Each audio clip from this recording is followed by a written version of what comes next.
Happy Friday, everyone, and Merry Christmas Eve. Eve. How is everybody tonight? Welcome to Friday night. I know that we probably won't have as many tonight. Many people are celebrating Christmas, those that do celebrate. Happy Hanukkah, happy holidays, happy everything, y'all. I also know that there is a lot of cold weather out there. So a lot of people are a little preoccupied with trying to keep their pipes from freezing and everything else that's going on with the cold weather. I hope everyone is safe. I hope they are warm and they are fed and everybody is well. That's what I hope for tonight. So, this is going to be the second installment in the Murdaugh murders. And tonight we're going to be talking about a case that has now been linked to this case. So let me say hello. I know Annie was here. She is on her TV, so I'm going to wave at her. It's really hard to do any kind of talking when you are watching on your TV. Tammy is here. Hi, Tammy. Good to see you. I hope you got some rest today. Hello, Rosie. Good to see you. Bree is here. Hi, Bree. Several of us have been talking the last day or so. I think I started it yesterday, just so you know that I started a group chat, and that is for the Fiber Floozie Crafts group on Facebook. So if that's something you might be interested in, that invitation is for everyone who is a member of the group. Now, in order to be a member, you guys, you have to answer the questions. If you don't answer the questions, we don't let you in. Just remember that. Hi, Kat. Good to see you. Oh, you got your certificate of completion. That is just such great news. I am so happy for you to have that behind you. So happy for you. Easy ornament ideas using variegated Christmas yarn. I made little Santa hats. I don't know whether that would be good. I would say make a little hat and put a little palm on it. That's what I would do. Just do them. You could do them sideways, or you could try to do a little circle. Hello, Frozen. Good to see you.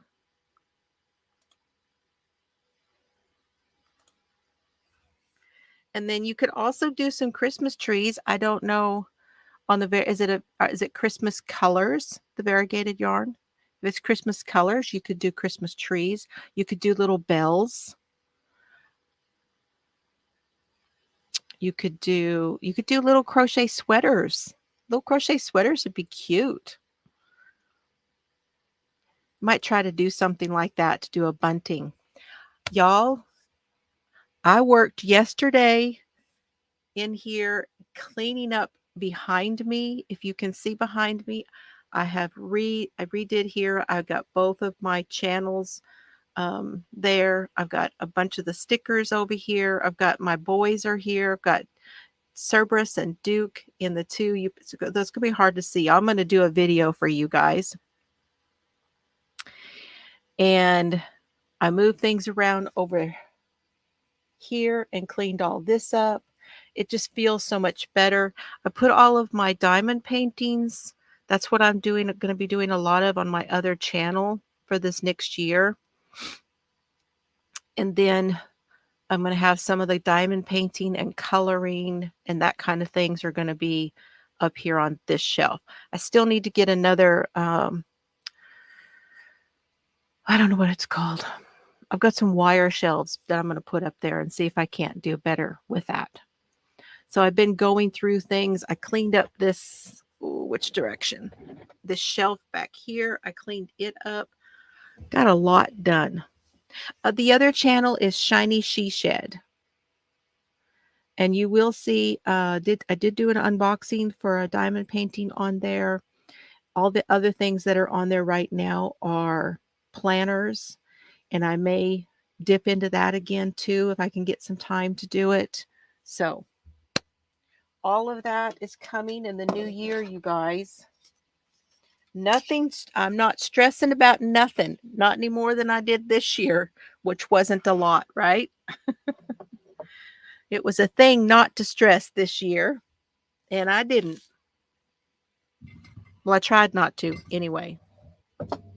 Let me get my notes out here.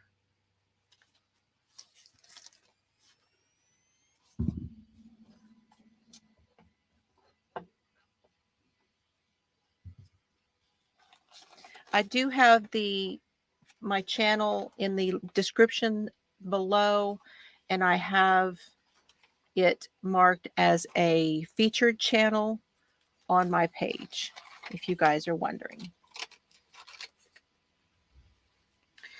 And I am going to, I have done my Christmas, my Christmas Eve start for the, my Christmas project. Christmas start. It's not really a project per se for Christmas. It's just one that I'm starting on Christmas. So it's a Christmas start. Hey, Lori. Making a cake and then going to the in-laws tomorrow. Nice. Thank you, Bree. I appreciate that very much. I need to put a link for that in the Facebook group too. I'll try to remember to do that. So let me talk just a little bit about the Stephen Smith case, and then I am going to, towards the end of this, I want to show you guys a few things. So please stick around because I want to show you some finishes. I want to show you some things that I purchased, and I'll show you what I'm working on and all that good stuff. So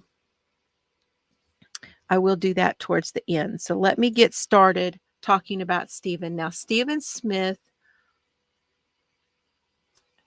his case has now been linked to the Murdaugh murders. And we talked about it a little bit last week, and that was the fact that there was a rumor that Stephen Smith might have been having a relationship with Buster Murdaugh, which would be Alec Murdaugh's oldest son. So July 8th of 2015 at about 4 o'clock in the morning, a man calls 911 dispatch and says there is someone lying in the road. He says it's on Crocketville Road. By daylight, the area, which is actually on Sandy Run Road, and it's going towards Crocketville. That road is full of police and emergency vehicles. The body of a young white male is lying on the line in the middle of the road. There is a pool of blood around his head, which is bashed in on one side, and the blood is running across the road on one side away from him. And all of these things are important when we get into this a little bit more. No one can get through on this road from either direction.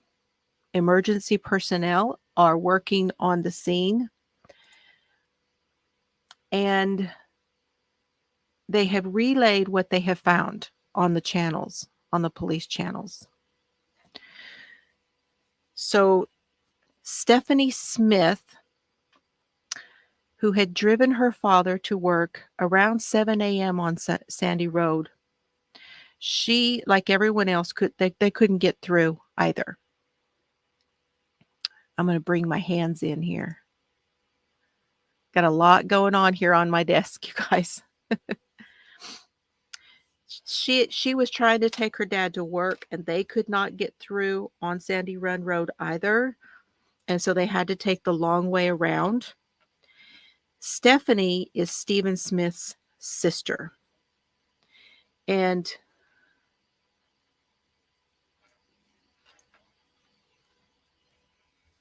so she takes the long way around. She takes her dad to work, and then she tells him, she says, I'm going to go back that way because I want to see, she says, when things happen in a small town, like a lot of other people, they want to know what's going on. And she says, well, I want to go see if I can find out what's going on. So she goes back that way. She still can't get through. She winds up going the other way home. And she gets back to the house, and she's getting phone calls from her mom and other people. So by 7:30 that day, Stephen Smith's mother, Sandy, is calling Stephanie. And she says, are y'all okay? She says, I heard somebody threw a body out on Sandy Run Road. Well, they talk for a little bit about, well, I don't know who it might be. It's really weird, they just talk it over for a little while. And then that's when Stephanie says to Sandy, did you talk to Stephen last night, or have you talked to him at all today? And Sandy says that's when she knew that this body was Stephen. She just knew it.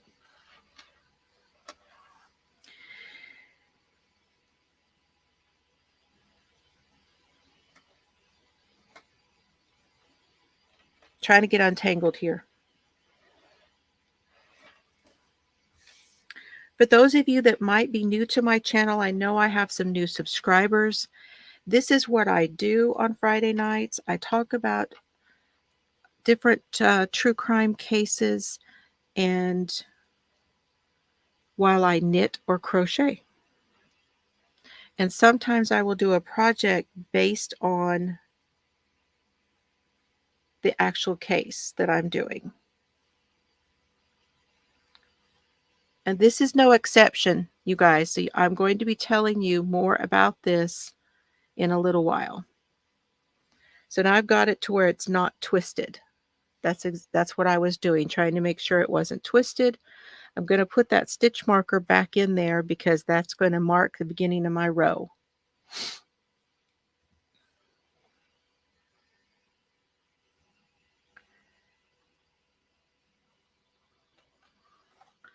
All right, let me see here.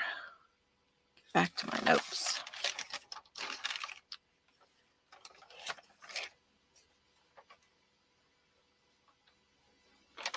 Now, when this was reported, it came across on the police channels as a hit and run.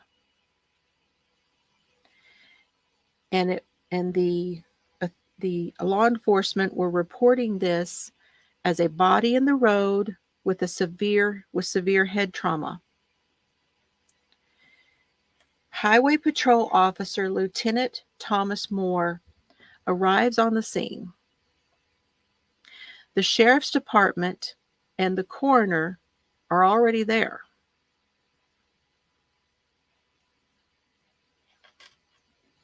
Which is unusual because the Highway Patrol is who usually investigates a hit and run, not the Sheriff's Department.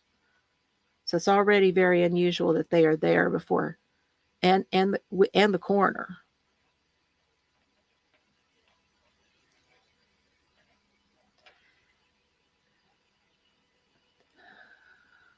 So Lieutenant Moore, he walks the scene, and he's not seeing any signs of a vehicle. There's no debris. There's no glass. There's nothing. He walks the side of the road.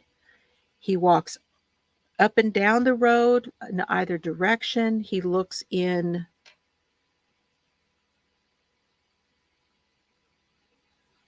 at everything, and he's not seeing anything that shows him a sign that that a vehicle was involved in this. Okay, just wanted to get that joined. Let me look at my pattern real quick.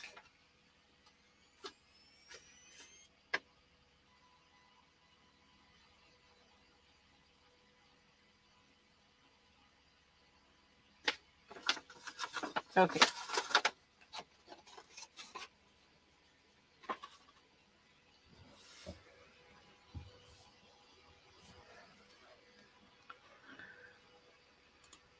Keep losing my place in my notes. I was trying to make sure that was connected. Hello, Joan. How are you? That's just got your power back on. Oh my goodness, Joan. Well, I'm glad to know that you did. That's awesome. Correct. No skid marks. Nothing. There's just no sign anywhere. There's no car parts like side mirrors. Not the grass on the edge of the road has not been mowed down where a vehicle might have gone in. And when he's looking at the body and observing the injuries, combined with the fact that his shoes were still on. Stephen still had his shoes on. Officer Moore determined that this was not a wreck, that this was a murder. But the sheriff and the coroner had already ruled it a hit and run solely on the fact that the body was found in the road. And this becomes something that is contested by a lot of people who go back to look at things. They don't understand why it was ruled a hit and run, and it was quite a fight to get it all of this changed and to make somebody start working on the case. Now, Stephen's father was called to the sheriff's office, and on his way, you guys, on his way to the sheriff's office to go identify his son, he's getting calls from Randy Murdaugh, Alec Murdaugh's brother. And Randy works for the firm. Now, if you remember, not only were they solicitors, Alec Murdaugh was the solicitor for this area, but they also have a private law firm at the same time. And Randy Murdaugh works also for that firm. And Randy is telling Stephen's father, Joel, he says, since he's handling a workers' comp claim for him, he says, let me have Stephen's electronics, and I'll investigate this for you. Now he's going down there to see his son, to identify him. And Randy Murdaugh is calling him. How does he even know anything? Would be the first question, right? How does he even know anything about this? And why would it need to be investigated? It's a hit and run, right? So what's to be investigated? So it's very strange. He wants to handle it for him, though. He wants him to give him Stephen's passwords to his Facebook and all of his accounts so that he can check it all out for him.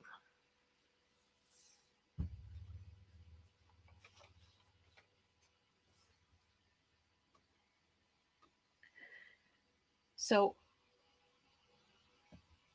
let me show you guys what I am making. And I don't know that I'm going to be able to work on this while I'm talking to you tonight. I've got it joined. That's probably as far as I'm going to get on that, because it may take a little more brain power than what I can do while I'm talking. But this is, it's called the Flame Kissed Cowl. It is by Laura Brady, and she is Knit for Brains Designs on Etsy and Knit for Brains podcast on YouTube. And it is meant to be done with minis. And I'm not doing mine with minis. I mean, I do have some minis, but, and I don't know if you guys can see, it's going to be difficult to see in this picture, but there's this pattern that goes up. And I've got it on in the bag that I got from Laura, from her shop. And it's that wire framed bag that I got from her. And it's my Christmas start. So it's in this winter Christmas, the Nomies. And I'm going to show you guys the rest of the colors here in just a little while. But there's a reason that I decided to do what I'm doing. I have got, let me just lay these colors out for you guys.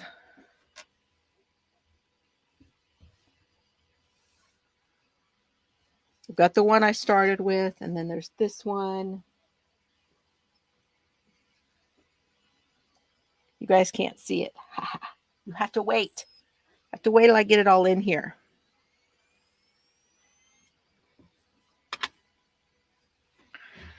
Are you ready?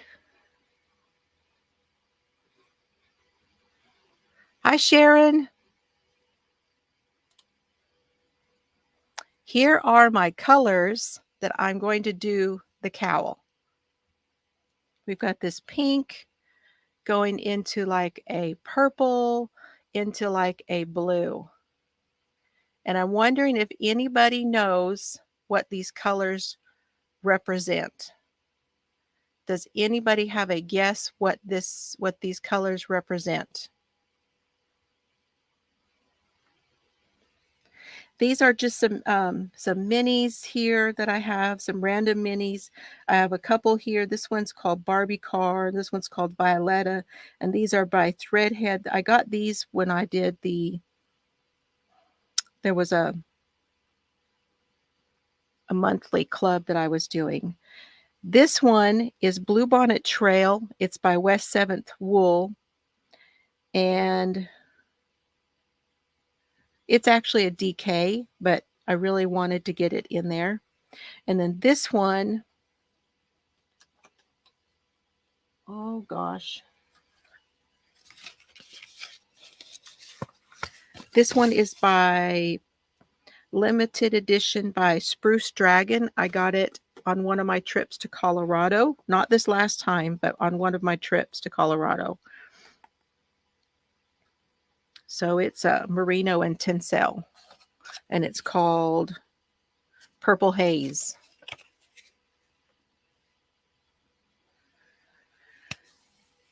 Okay, now let me tell you, yes, it is. It is an awareness. Okay, we're getting there. Getting closer. Hi, Janice. Good to see you.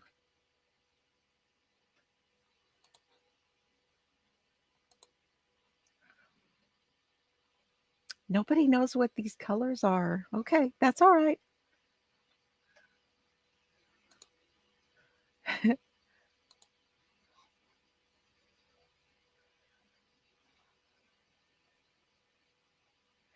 Yes, pink is Cancer. So let me tell you a little bit more about Stephen, and maybe this will give you a hint.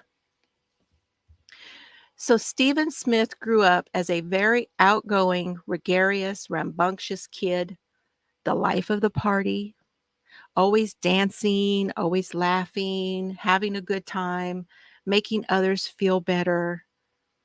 He hung out in a crowd of outcasts. They called themselves weirdos. I think that people call them weirdos now.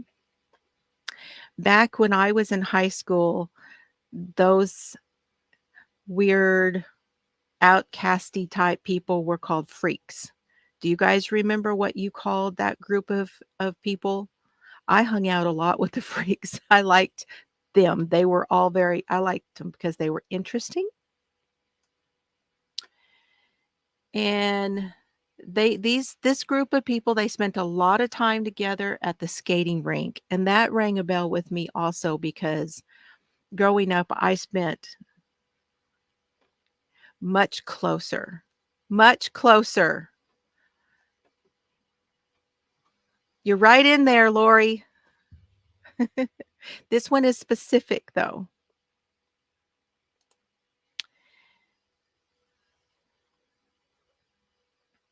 Oh, man, if I could count the hours I spent at the skating rink on Friday and Saturday nights, you guys, I mean, just hours and hours. I'd kill myself if I did it now.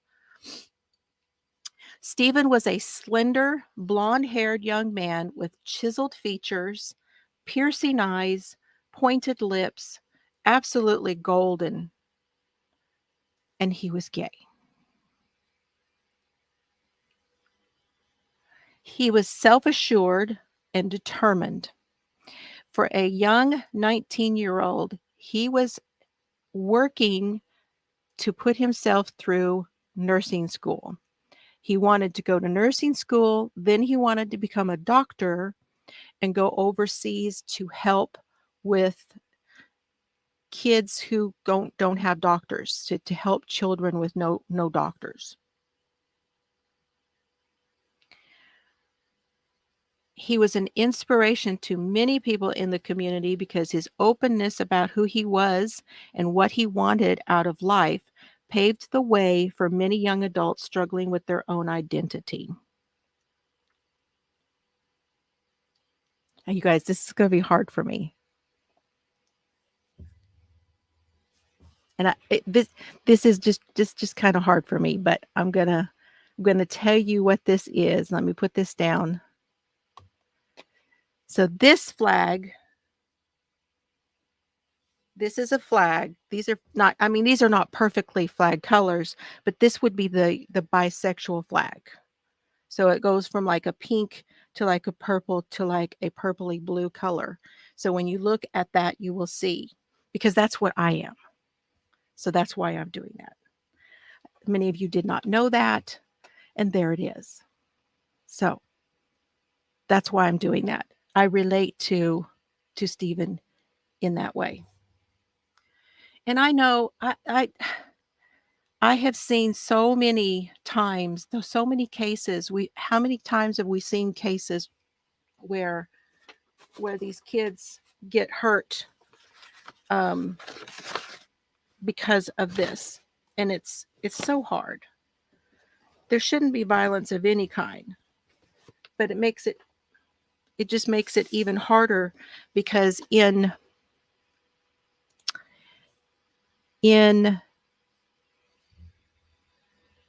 South Carolina, there is no hate crime law. No hate crime law at all. And this actually has been now labeled a hate crime. They're looking at it as a hate crime. So, yeah.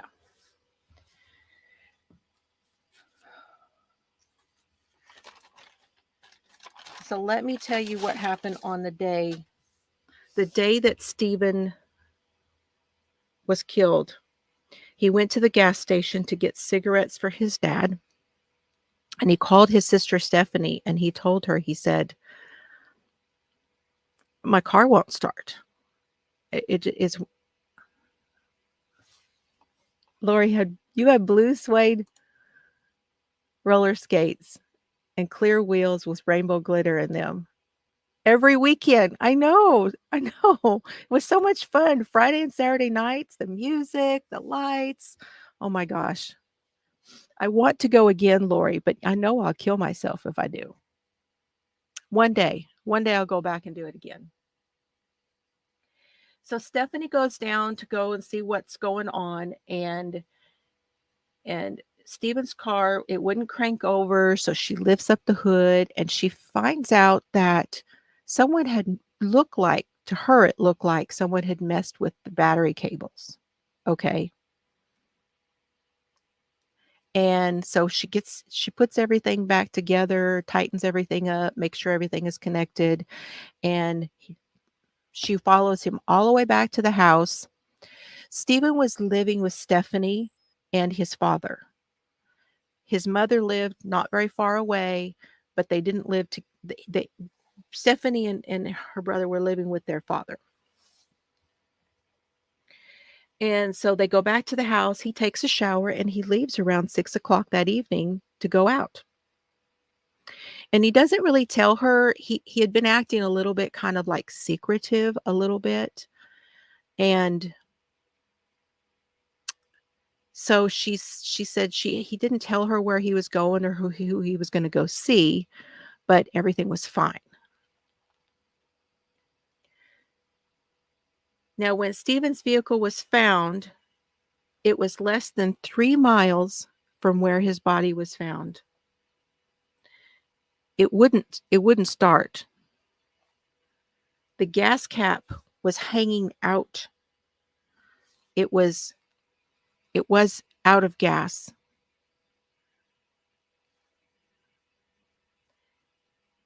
They never tested, no one ever tested the car for fingerprints, for DNA, nothing. Nobody ever tested the car. His wallet was in the car. It was right in next to the seat, right along the edge next to the seat. So very strange that he was not, it was just very strange.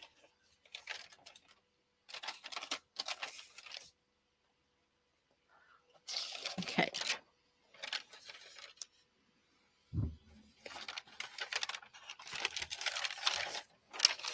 Turn in. Now,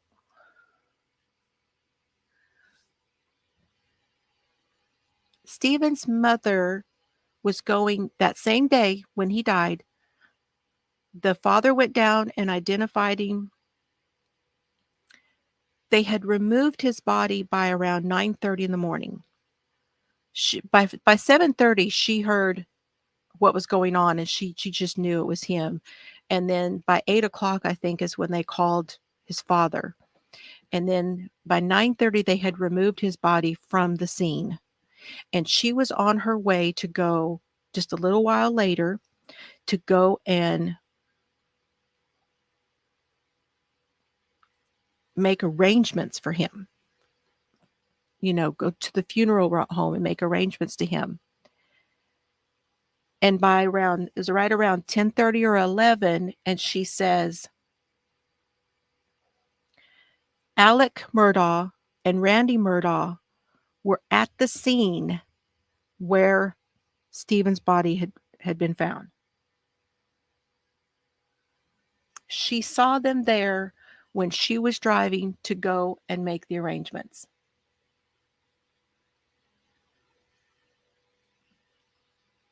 So how did they know? And why were they there? You have to be covering something up. I mean, it's just very, very strange. Now, Michael Duncan, who is an investigator with MAIT. I know, Bubby, but it's not 8 o'clock yet. Cerberus is whining back here.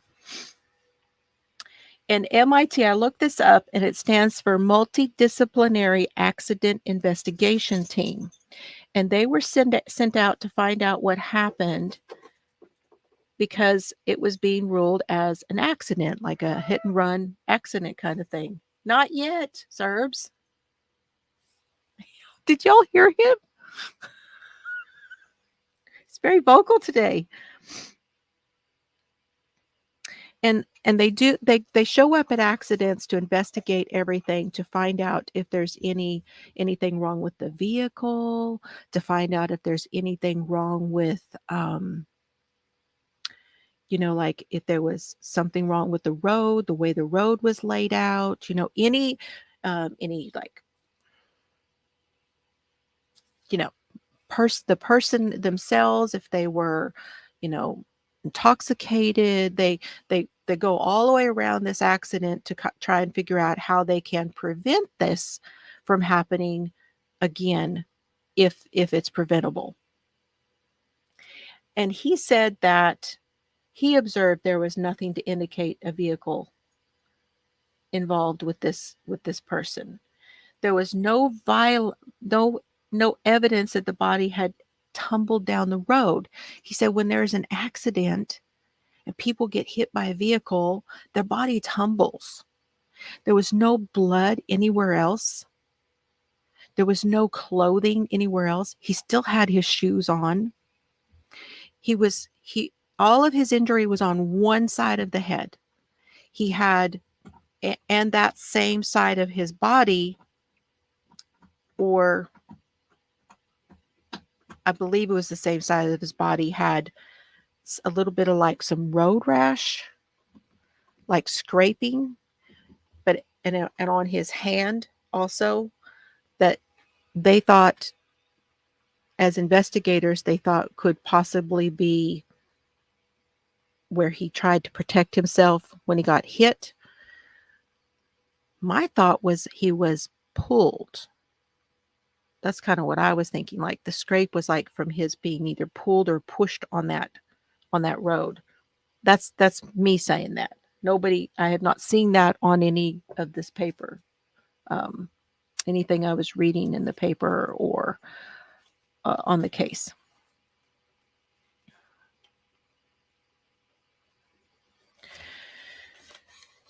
Now, a few weeks before all this happened, Stephen had told his mother that he was planning to go on a fishing trip. And he was going to go with someone very special to him. He said that's what he told his mom. He told his friends that he was having a relationship with someone very important in town, and that if anyone found out, the whole town would be shocked to know who it was. The whole town would be shocked. Now, because of the murders of Paul and Maggie Murdaugh, Stephen's case was reopened in 2021. The authorities have said that they found evidence which ties his murder to the Murdaughs. They have classified this now as new evidence. So that's interesting. Now, during the early investigation of Stephen's case, law enforcement, mainly the Highway Patrol, was conducting interviews with people all over the area. Okay. Several people said that they felt or heard. They either felt themselves that this was their opinion or that they heard it from someone else, that the Murdaugh boys were involved. And that would be both Paul and Buster, that they thought they were the ones that did this. No one would publicly go on record, though, to say this. Now, this is now an open case. So now I will be looking for other things that come up with this trial, as this trial of Alec Murdaugh goes through. We'll be looking for more things that are tied to Stephen's case. Now, Stephen at first did not have a headstone. And in July of this year, he finally got a headstone. And it was by money raised by fundraisers. And there was one in particular called Standing for Stephen Smith. And that was by the Capital Club. And they are out of Columbia. And they helped him to get a headstone. So that is what I have so far on Stephen's case. There's a lot of other kind of like stuff around it. I'll be digging into it a little bit farther.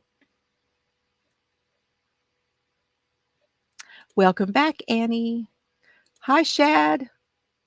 Good evening to you. Shad calls me Blossom because that's what Mr. Fiber calls me. And I used to this she shed was my beauty shop, and it was called Blossom's Boutique. And Shad, I used to have lives uh, in my beauty shop when I had it in town, and that was way back. Way back. He's an OG. So he still calls me Blossom, which is absolutely fine. I love it. Has anyone of you heard anything different or more than what I have shared tonight? You decided on a sweater ornament? That's cool.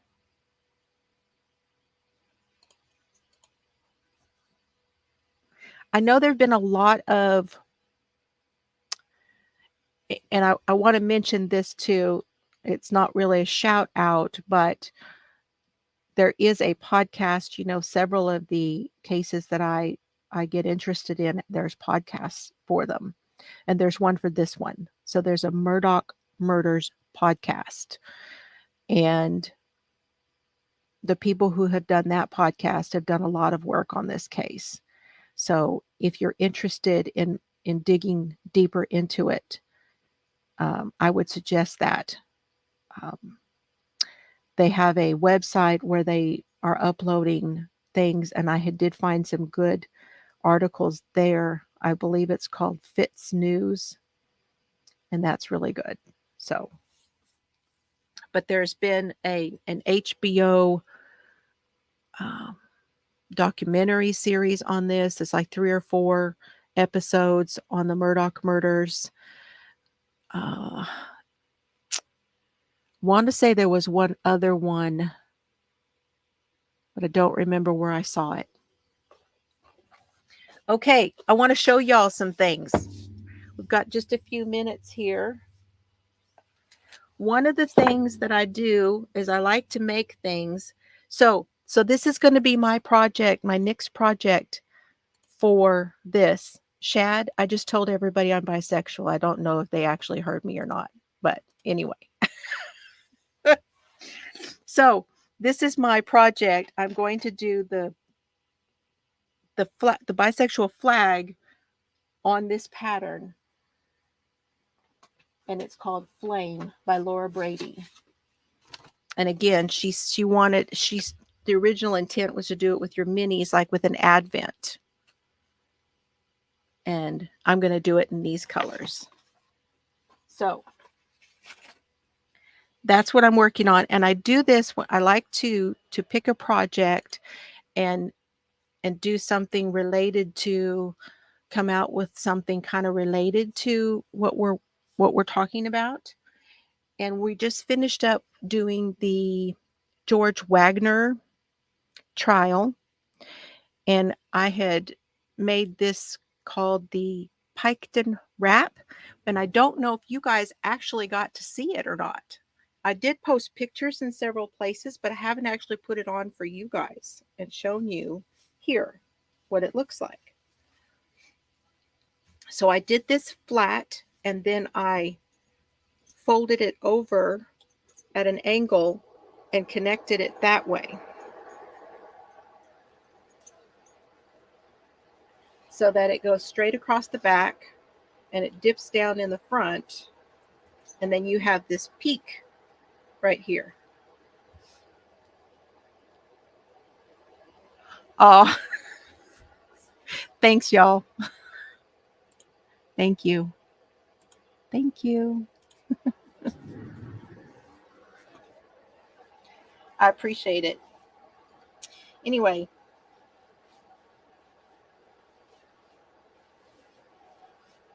and this is how it goes. I have to kind of reach back here and pull it down. And it's hard to do looking right at the camera. I always have to go to my mirror over there.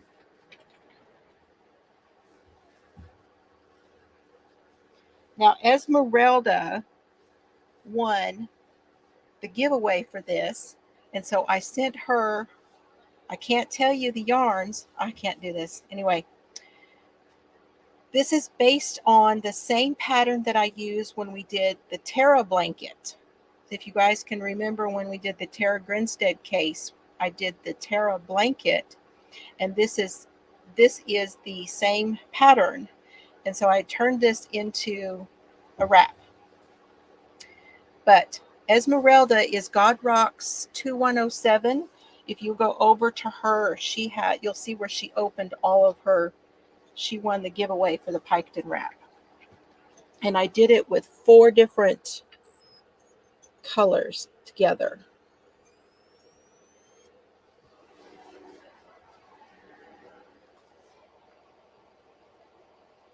Yeah, I know. We need blankets today.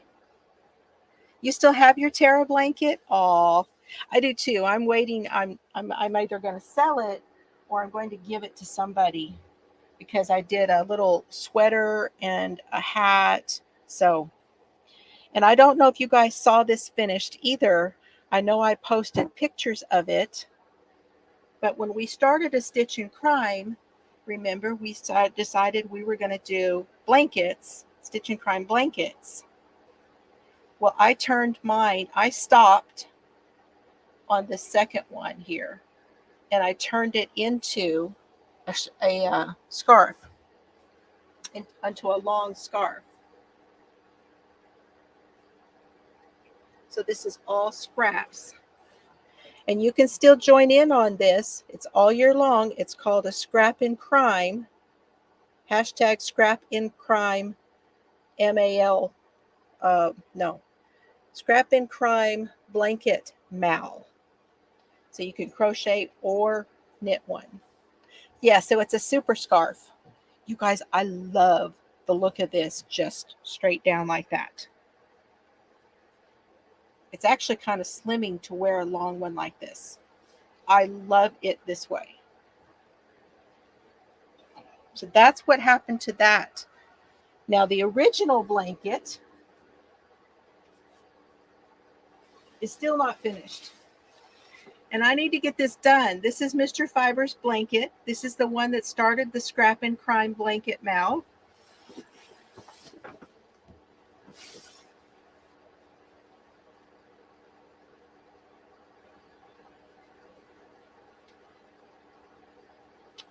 I don't have a progress keeper on this, so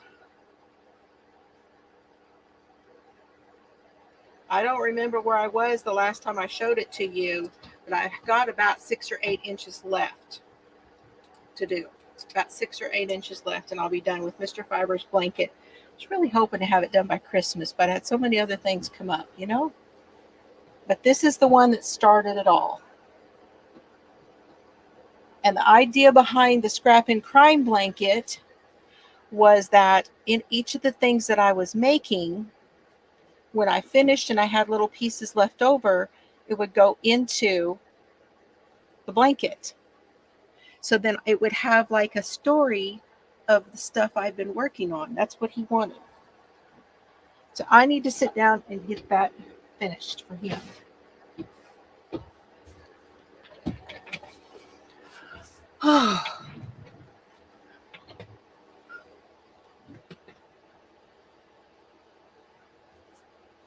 Yeah, I know it.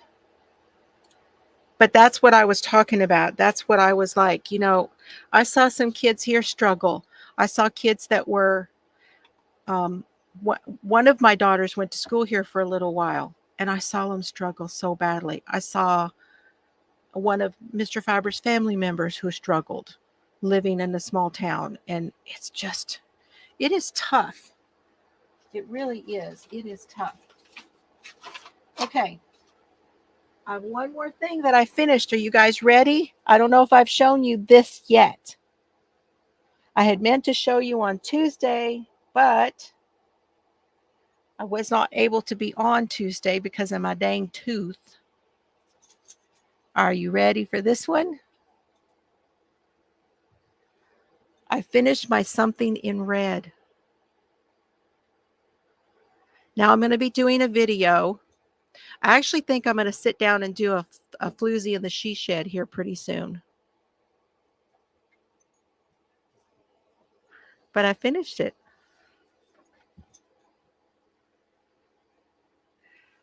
It's actually a lot longer than I thought it was, too, once it was blocked out.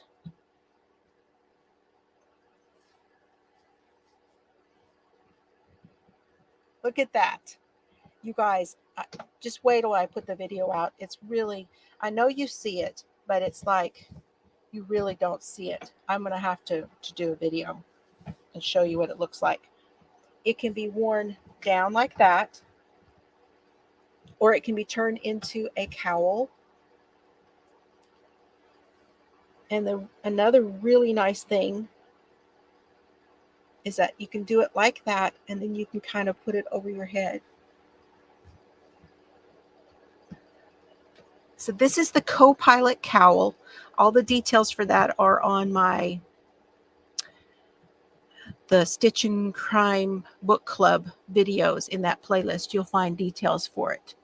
You guys, I can't believe, number one, I can't believe that I own this. And number two, I can't believe I made it. I know, like Little Red Riding Hood. I thought that too. But it blocked out absolutely beautiful. I did show you, because I showed you how I blocked my project. So you guys saw it in that video. There's a video where I blocked my project. If you haven't seen it, you can go over and check that out. You'll see a little better up close of it. So that's what I got tonight. And then if you guys want, I can show you what I know, Shed. It is, I'm telling you, it is just, the colors are just so rich and so pretty. My heater was coming on. I was a little warm sitting here. Okay. I want to show you guys what I got myself for Christmas. You saw this one. Now I've got a picture here that I've got to show you. Okay, Fitbit. Fitbit says I'm almost to my goal. Nearly there. That's because I walked all day today in the house cleaning for Christmas, you guys. Cleaning for Christmas.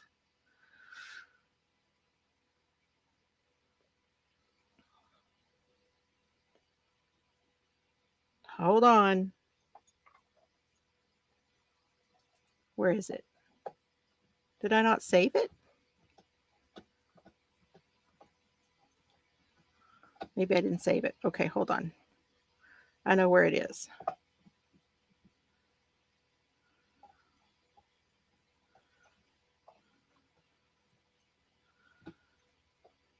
So here's the picture. And here is the new one that I just got.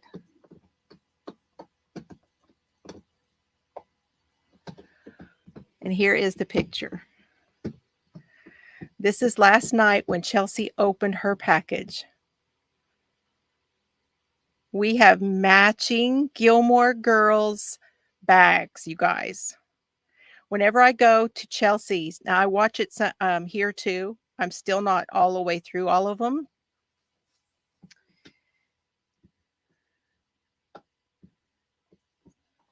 Let me turn on my camera here.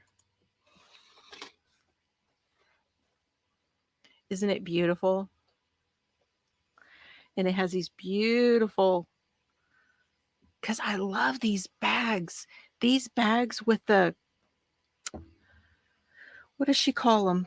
The frames are absolutely wonderful. Got another stitch marker. All the information, I did put that down below for you guys. You can go and check her out. But we watch this whenever I go there at night. We sit and we knit and we watch Gilmore Girls. I know, isn't it fun that we match? Here, I'll just give you another close-up of this cowl too. Didn't even think to put it down there where you could see it.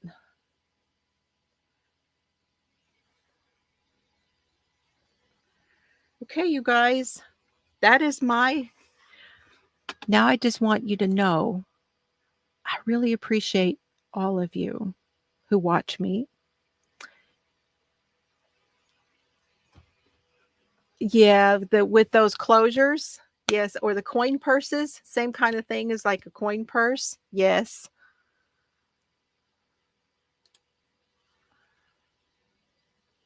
So I am going to be wrapping up the end of the year. I'm going to be pulling a winner for the Stitch and Crime blanket mail. And I'm going to be showing you guys what. And before I go, I want to give away a couple stickers. So let me show you my new stickers.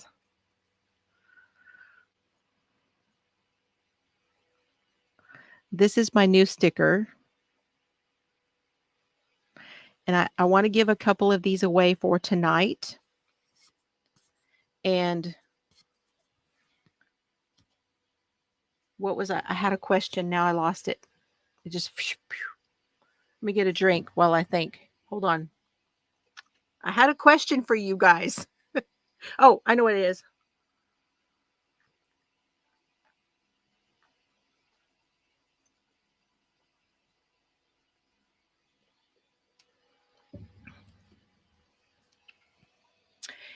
How many finishes do you guys think? Now let me mark the chat. Can you guess how many finishes that I had for last year, for this year? Put your number in the chat. How many, if you have a guess? Any guesses to how many finishes?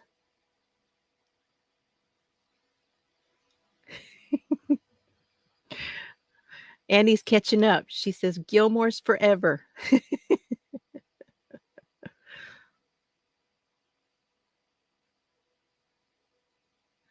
37, 70, 53.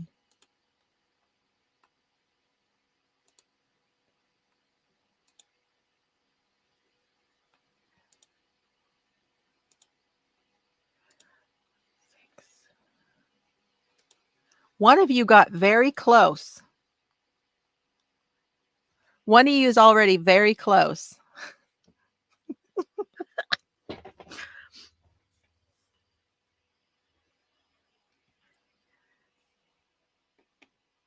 Anybody else want to guess?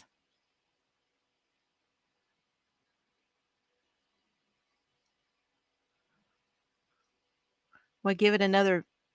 My internet must be slow tonight. Got to be the cold. I'm going to give a couple more seconds for you guys to put your answer in if you want to guess how many I finished. Oh, there's Karen. Anybody else want to guess? 2 winners tonight for stickers.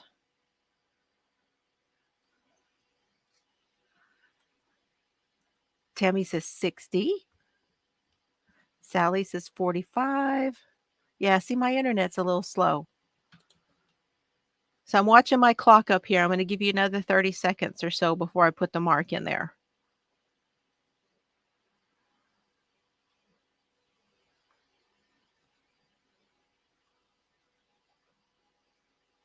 I don't know if I have a moderator here tonight. Do I have a moderator?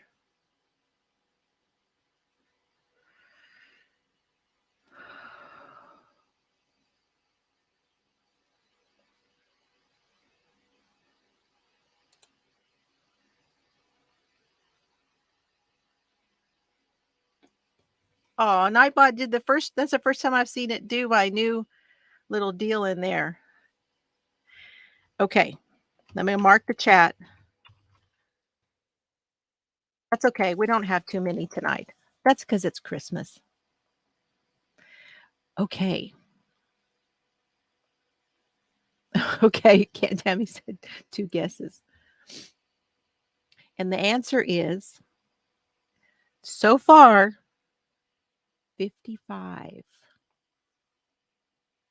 55 finishes. And I think I think Frozen is the closest with 53. Does everybody agree? And then Tammy would be the next.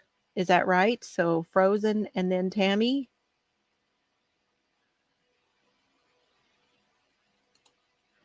And you guys, that's one per week. And 2 of those were the Duty Ron and Ed blankets. Big old blankets.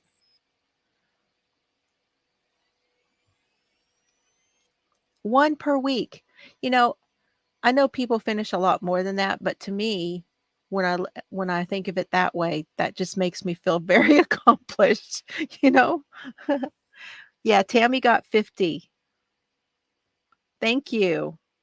How many had you guys done quite a few this year? Do you feel like you got a lot done this year? I'm going to be wrapping it up. I'm working on a video to show you guys all of those. I've got a picture deal going for those. And I'll pick a winner for the Stitch and Crime, Scrap and Crime blanket.